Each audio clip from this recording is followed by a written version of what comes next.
Chapter 121. Enter from the side door.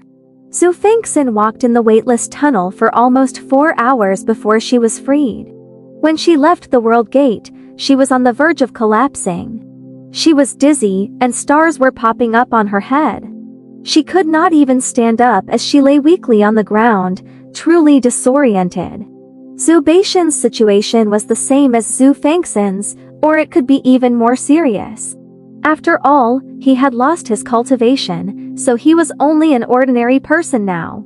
Besides, he was old. He could not bear the torture of the world gate.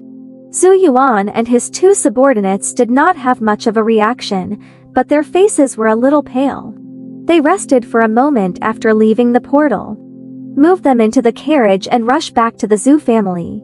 Zhu Yuan did not care about Xue Fanxin and Xue Fanxin's lives at all. He ordered someone to move the 2 people lying on the ground onto a carriage and drive them away quickly. Xue Fanxin was too dizzy now and felt weak all over. She could only let them throw her onto the carriage like they were throwing rubbish and lie down weakly in the carriage. Xue Fanxin received the same treatment.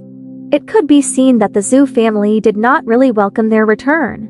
It was only because the former patriarch was about to die that they wanted to fulfill his last wish. Once he ascended to the heavens, their treatment might be even worse.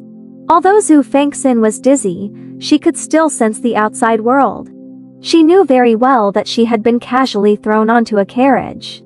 The carriage was traveling too quickly, making her even dizzier. It took her a long time to calm down a little. "Grandpa, are you okay?" Xue Fanxin helped Xue Fanxin up and helped him breathe slowly to make him feel better. Xue Fanxin had lost his cultivation. He almost lost his life when he entered the gateway this time. If not for his granddaughter helping him catch his breath, he would not have woken up so quickly. "Little Xiner, I'm fine. Don't be anxious. I've implicated you this time. I don't know whether bringing you back to the Xue family is a mistake or not. Grandpa, don't think too much. There's no right or wrong in this kind of thing. I was the one who chose to come back with you. No matter what happens, that is my own choice. Furthermore, we don't have anything to ask of the Xue family.